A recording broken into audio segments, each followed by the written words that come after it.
Hey everyone, I'm Mahanurali aka Catherine Walks. Today I'm gonna do my first review video. So I'm actually doing a voiceover right now, so do not go with my hand movements and focus on my audio and excuse my voice, of course. So today I'm gonna review these colorless blenders as I promised in one of my earlier videos. You can say in my last video. So these blenders are from BOLDMERE. I usually use touchlight markers and they are of pretty good quality. I've been using these for a year now and they work very well, and they're totally recommended for beginners. That's it. So I've never actually heard of this company before, BOLDMERE. I'm not even sure if I'm pronouncing it properly. So I actually got this from a sales store, and look, I also got a pic for her.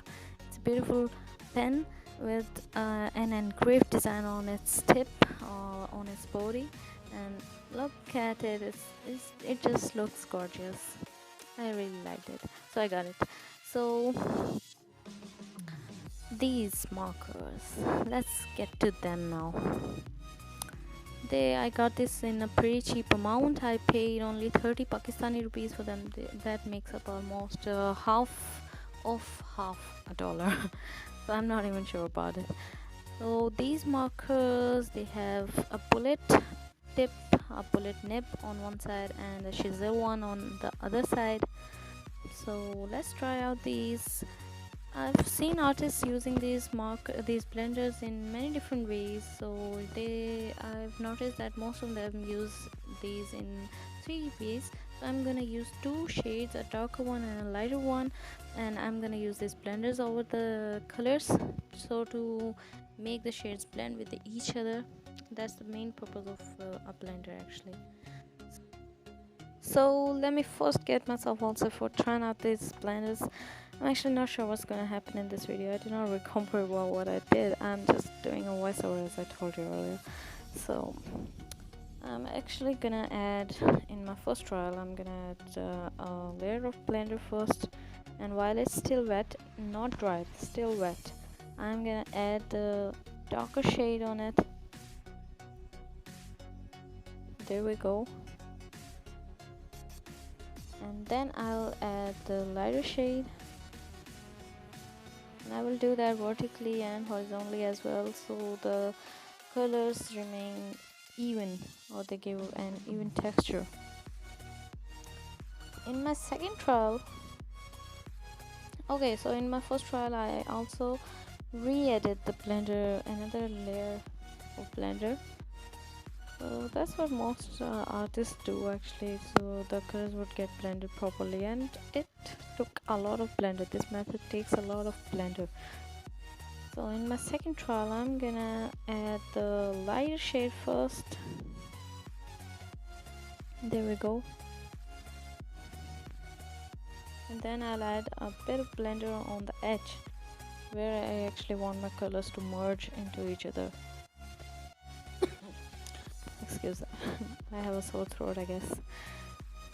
And there we go with the darker shade. Now I'm gonna re-add the lighter shade over the dark one, so that the blending gets pretty even, the surface gets even and the blending is good. So it actually gave me better results than the first trial. Now in my third trial I'm gonna add the darker shade first and then the lighter one, after applying a bit of blender on the edge like I did in the second trial. It totally depends on what shade you use first, whether the dark one or the light one. It totally depends on your nature of your drawing, or on the angle of the light you're going to show in your drawing. So it is conditional. And in my third trial the results are also pretty well, they're good, but to be honest they're not as good as the second one. So now here I'm telling that the surface, the texture of the colors was pretty even, but not as even as the second one. I'm very satisfied with the second trial. So it was very good. It gave me very good results. It might be because of the sheet I'm using. The sheet I'm using isn't actually supposed to be used with the alcohol based markers, but It's a good shade. It's Canson watercolor sketchbook shade. So my third trial was, the results were even, but not that much even as compared to the first two trials. And blending was good. Yes, blending was good in the third trial. It was average in the first one and very good in the second one.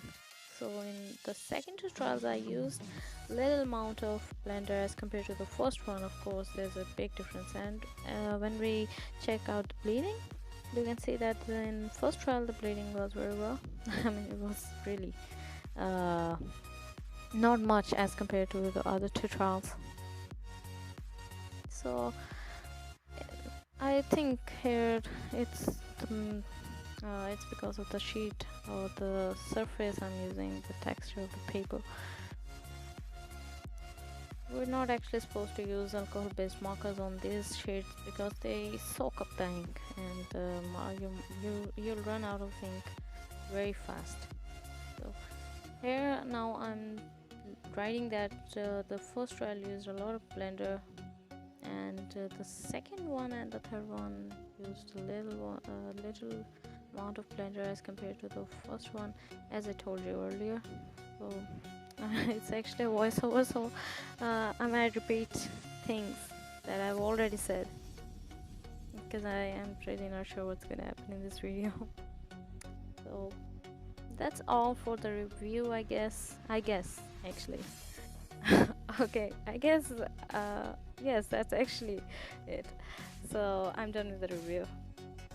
Now what I'm writing now, yeah, I'm actually telling you that these second two methods, or the last two methods, are actually the preferred one. I personally prefer, or I personally use the second method a lot.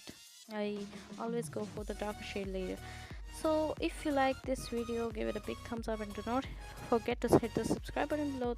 As far as BOLDMERE is concerned, totally recommended for beginners. So take care, see you next time.